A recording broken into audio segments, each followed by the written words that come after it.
Friday, and welcome to HB RV Lifestyle, the podcast. I am the host, the Honey Badger, here to give it to you straight and transparent about the RV business, as well as other things. Well, this morning, the Supreme Court ruled 9-0 in favor of upholding the TikTok ban. It just goes to show you that you can't depend on one income stream. It's something I talk about off and on. I don't talk about it very often, but it's just proof positive why you can't depend on one app, one situation, one income stream. You have to have multiple flows of income to lower your stress level and lower your dependency on just certain things. You don't have to be rich, but you have to have an income source that comes in while you sleep. And you have to have multiple of those just in case one shuts down. And once again, our United States government, good morning, our United States government does something stupid. I already predicted this. I already had told you earlier in the week that the TikTok ban was going to be upheld by the Supreme Court. I didn't think it would be 9-0. I didn't think it would be a unanimous decision. I thought it'd be 5-4, 6-3. 4 Supreme Court, 4 conservatives, 2 liberals that were going to vote for the ban. Instead, it ended up everybody. Good morning.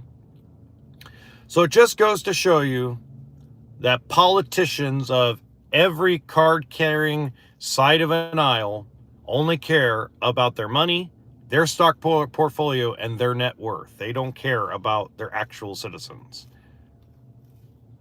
Proof positive.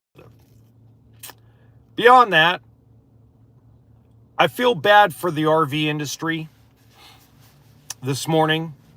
I feel bad for some of the old school creators in the RV industry that went to TikTok for a while. One I'm thinking about off the top of my head is All About RVs. All About RVs and the RV Hunter are 2 that became very popular on TikTok. I feel bad for them because, like myself, they grew extremely quickly, fast, and in a short period of time on TikTok. I feel bad for some of the smaller marketing creators. Okay. I feel very bad for the guys that work at the factory level that strictly do TikTok. They're no longer going to have a job. More than likely, it's going to be severely diminished. So I feel bad for a lot of people. I feel bad for a dealership specifically that was using TikTok as their primary source of marketing, and they were being very successful with it, and that's Bobby Combs RV. There's a guy named Jeff Zemp and a few others that used TikTok for a long period of time to market their dealership, market their shows, and they were very successful with it. So I think it's like I always say at the RV factory level or any factory level or any decision we make in the world. When we pull a lever, there's so many levers that are pulled afterward that's kind of collateral damage. So who's going to take TikTok's place? Well, it's not going to be the Red Note thing, because I just got off Red Note late last night because I love it. It's a wonderful app. The people on there are amazing. But you have to do the same work you initially were doing to make no money. You can't make money as a foreigner on a Chinese government-owned app. You have to be a Chinese citizen. So there's no point in going over to Red Note unless you just want to be entertained. You don't want to go over there as a creator because you can't make any money, right? So I'll give you an example. I got like 20 something million views on Red Note in 3 days, and it pays you nothing. They don't have a monetization program for foreigners. So our community, our RV community, our camping community, our fishing communities, we're going to have to find a way to have the same type of engagement. And I've noticed something. There was somebody that came on, they were on one of my YouTube videos on my main channel, and they said to me on the main channel, they said that they were one of my first, he was actually like, I even looked it up, he was like subscriber number 7 in 2021, which is the first year I did this. And he was like the 7th subscriber, and he's been with me ever since, has watched every single video.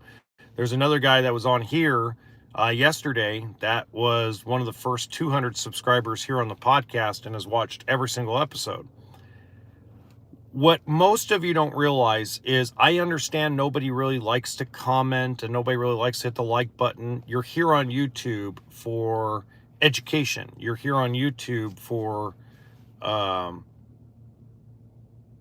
it's become the new, it's become the new Netflix, except for it's got more diversity to it as far as podcasts, radio shows, movies, documentaries. I mean, there's so much stuff, so much creativity that's outside of the norm here on YouTube that a lot of folks just want to turn on the TV, watch an episode of my podcast, watch an episode of Joe Rogan, watch an episode of Howard Stern, or whatever the case may be. And you're not thinking about leaving a comment. You're not thinking of hitting the like button, because you're putting on the TV like you would a Netflix movie, right? But what I will tell you is, if you guys can find a moment at the beginning of an episode of anybody, whether it's me, Joe Rogan, Howard Stern, Liz Amazing, Josh the RV Nerd, any of us, if you guys can find a moment when the video first starts to hit the like button and just send a quick hello in the comment section, it would benefit every creator on YouTube. Hey, Theo, long time. So that right there and alone would help a lot of RV creators, because what happens is I get, let's say, and I'll use me as an example because it's easier for me to get an example. Hey, Rebecca, is if you hit the like button, if I get 4,000 views in a month on one video on a trailer walkthrough and there's only 26 likes, YouTube doesn't push that and rank it high enough for people to find that video, even if you enjoyed it. Okay. It's the way the algorithm works. The algorithm is such a dinosaur compared to TikTok, because TikTok, I'm up in Northern California, in the United States. TikTok, you didn't have to have full engagement in order for the algorithm to pick up you like the video. More advanced technology. I had videos that had 300 likes but had over 400,000 views on TikTok. My largest watched video on my main channel had a 10% like ratio. That's the only reason why it went viral. If it had anything less than 10%, even though you guys enjoyed it, even though you enjoy coming on here and talking with me and listening to me talk and doing this show, the way the algorithm works is it doesn't spread to other people unless you're active on it, which sucks, because that's not why people come here on YouTube. People don't come to YouTube and watch a live stream of mine or a live stream of anybody's to like it. They come here to watch it as a TV show or similar to TV show. I just found out yesterday that over 42% of people that watch my main channel and the podcast watch it on a TV.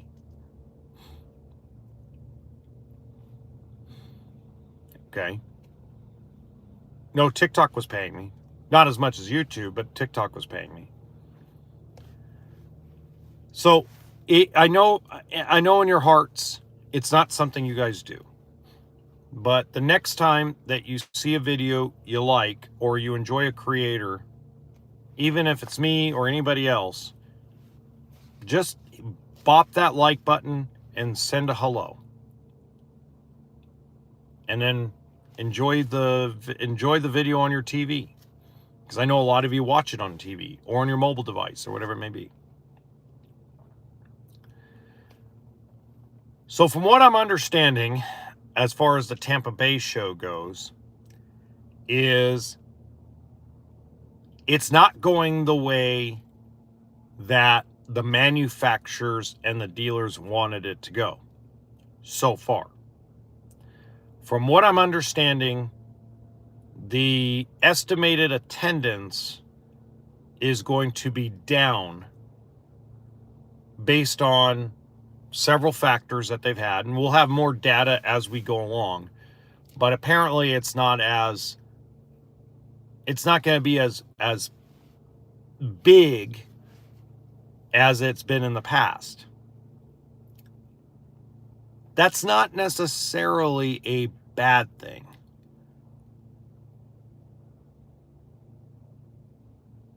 Yeah, I'll give you some advice in a little bit about life. Oh, the kids are doing well. Everything's going well. So far, so good. It's not a bad... If Tampa Bay's show officially has a big spike downward in people that go to the show compared to last year, that's not a bad thing. Okay? What it says is it shows... Because I believe that retail sales for January will be higher this year than they were last year. I don't think the Tampa Bay show is a good gauge this year for how the industry is going to look for the rest of the year. Last year, the attendance was supposedly way up, but the deals were way low. The deals that actually went over the curb were way far below expectations, and the year was really crappy all the way around for every dealership and every manufacturer across the board. Nobody did well. They can say they did well, but there's a reality and then there's propaganda. Okay? The reality is I believe a lower attendance this year at Tampa Bay will be because people are smartening up and understanding that the show deals are the same thing they can buy it at the lot for. And I believe, from what I'm understanding across the board from people that communicate with me through email and instant message and etc., is people are going to skip Tampa Bay because they've already bought their RV. If they go to Tampa Bay, they're going to go get ideas about upgrades. They're going to go look at parts. They're going to go look at upgrades to their rig. They're not going to buy a rig. They're going to just snoop and see what they can do to their own rig they either just bought recently or are already ordered or already bought at a dealership waiting to pick up for delivery. So I believe, by all the data I've gathered, retail sales for new RVs is going to be up in January, even if attendance at the Tampa Bay show is going to be a lot lower.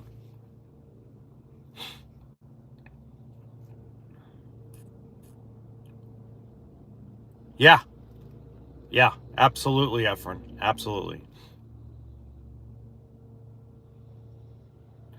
Some of the manufacturers already changed their interior, but it's every 3 to 5 years. A lot of them already changed their interiors for 2025. Some changed it for 2024. Some changed it for 2023. Interiors are not going to change much, Theo. They're just not going to. You know, you're getting what you get. You know, it's more about layout and enjoyment and what you find to be your perception of quality. So if I had any life advice for you, Asha, it would be have multiple streams of income. Don't depend on one source. Depending on one source of income creates stress in your life. Create multiple flows of income, even if it's $20 here, $30 there, $100 here, $100 there. Create multiple streams and you'll have less stress. That's my motto.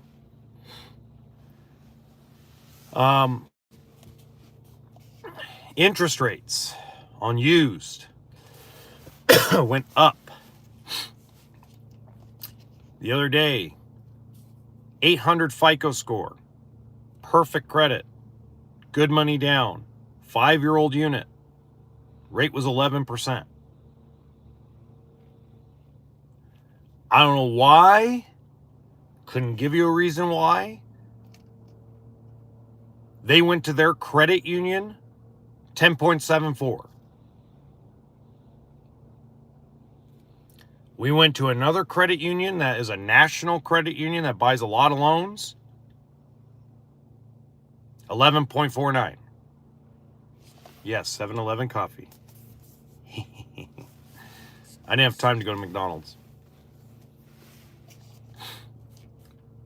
So the reality is the interest rate difference between new and used has grown. So we're still around 8, this is the second year in a row, we're still around 8 to 9% for good credit on a new purchase. But for used, we're climbing. Yeah, there you go. Steve's right there. So if you're buying used, do not get shocked if the interest rate is 1 to 2% higher right now than new. Couldn't explain it to you. I tried to get a couple credit union people that I know to explain it to me. Nobody can give me a non-political straight answer. The closest to non-political straight answer I have is, well, it's a higher risk loan. Higher risk loan, these people are putting $20,000 down on a wholesale value of 48 grand. They're financing $30,000 on a $48,000 wholesale value coach. How is it higher risk? Put a girl not going to happen. So that's one of the weird realities that we're facing with financing. The other weird thing we're finding out, and this is getting really strange, is we're starting to see a crackdown. What we're starting to see is dealerships increase their prices on new slowly. Not a big jump, not a huge jump, 1%, 2%, 2% higher. And we're starting to see, at least what I'm seeing, outside of a few exceptions, I'm starting to see less dealers charging freight. And now they're charging just prep, and they're charging like, instead of going, I'll give you an example, instead of $11,995 for a 17B Coleman type of trailer, and then charging you $5 grand in fees on top of it to get it back up to profitability, they're at $16,995, and they're adding a $695 prep. And people are still buying that product. So obviously, I think dealers have I think dealers are slowly figuring out. Now, of course, East Coast is way different than West Coast. There's still going to be game playing at the show. But I think a lot of the dealerships that I've been speaking with are saying, like, yeah, if we go out of business because we raised our prices, hey, so be it.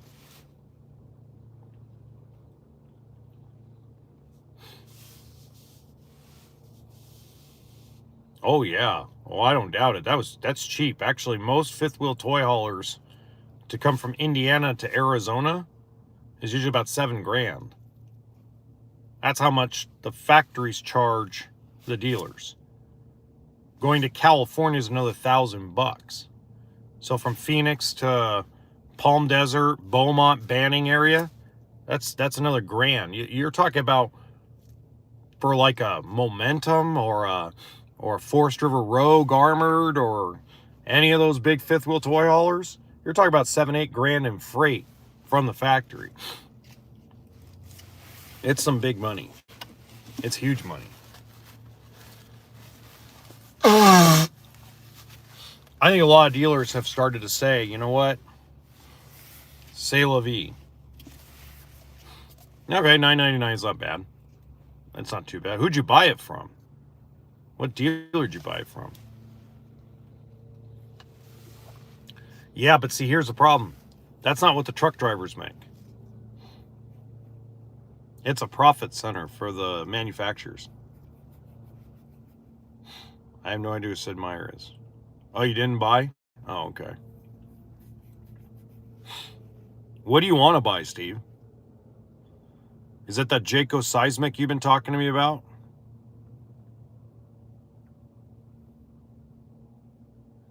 Or are you a different Steve?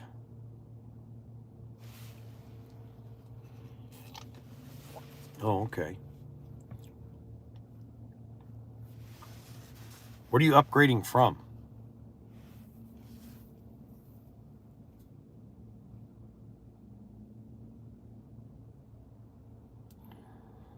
Okay.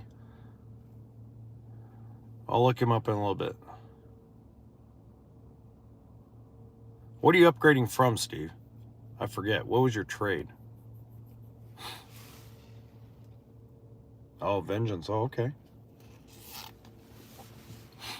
I know of a lady. I don't know if she's going to consign it with me or not. I gave her numbers the other day. Her and her husband have a 2024 Cyclone.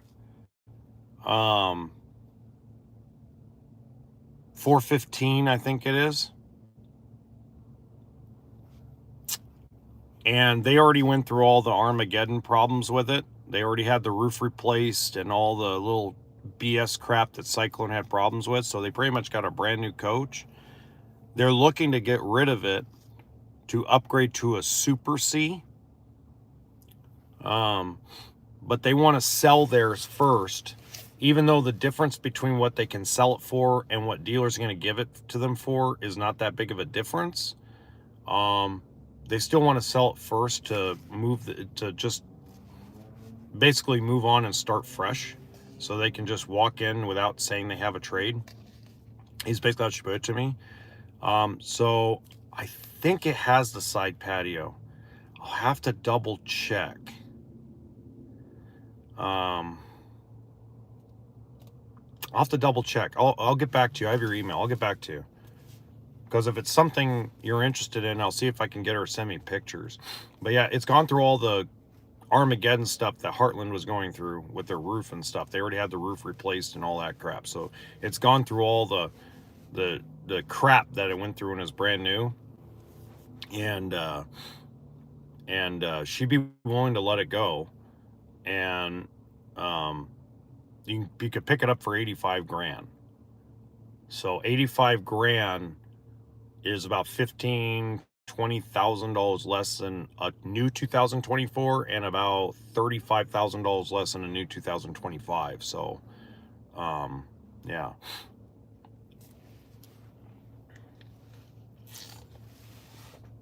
Ooh, a bus conversion. That's awesome. I like bus conversions. Those are fun to watch. I love watching those videos. All right. Moving on. I got a little sidetracked there. Pleasanton show. I am going to be there January 20th. I'm actually be there every single day. I've already been told I'm going to be there every day. So I'm going to do the master class on January 24th. And I'm going to do the master class on February 2nd. Okay. So I'm going to do the master class on inspecting your own coach and how to inspect your own coach without having to hire some high dollar person to do it. Hello. I'm going to do that January 24th. I'm going to do it February 2nd. I don't have anybody that can film me. So unfortunately, I can't record it or live stream it. What I may do is anybody that volunteers while we're there to be the camera person, I might be able to do a video about it. It'll be very bouncy and Blair Witch type of thing, but at least it'll be there. And what I'm going to do is I'm going to start you from the bumper, work you to the front, work you to the underbelly, work you through the inside, work you through the roof, and show you how to do all this. Yeah, I'm live streaming inside a car. A parked car that's not running.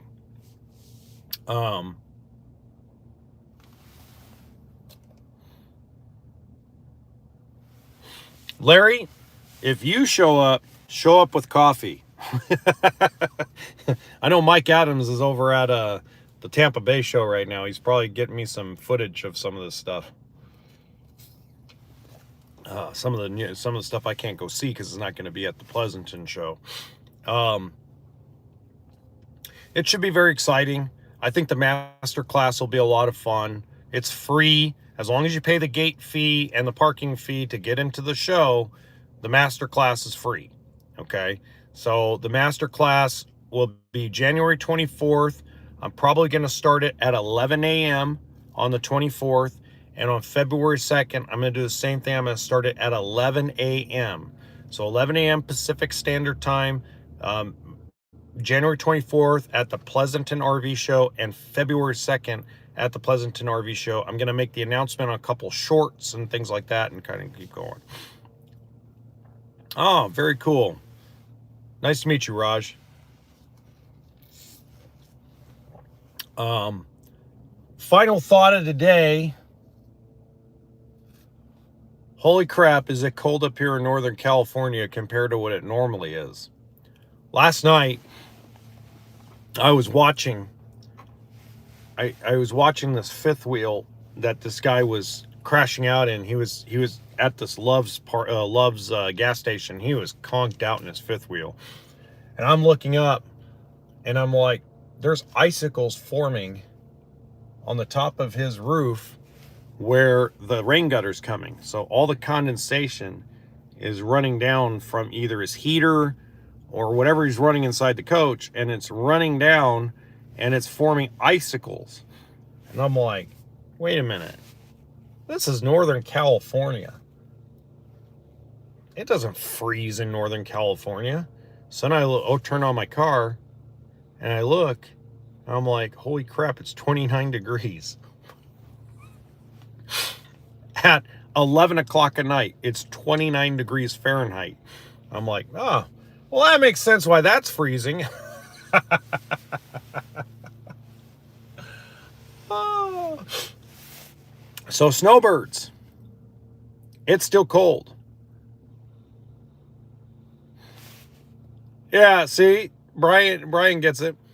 The kids were telling me yesterday that up in Oregon, in the Klamath Falls area, it was getting down, it was like 38 degrees during the day and 19 at night, which is actually pretty good up there. It's pretty warm this time of year, but like, yet we have fires burning in Southern California. Nature's to blame for it, real talk. Nature's to blame for it. All right, folks, I got to get changed for work. So I will see you next week. Enjoy your weekend, and see you later.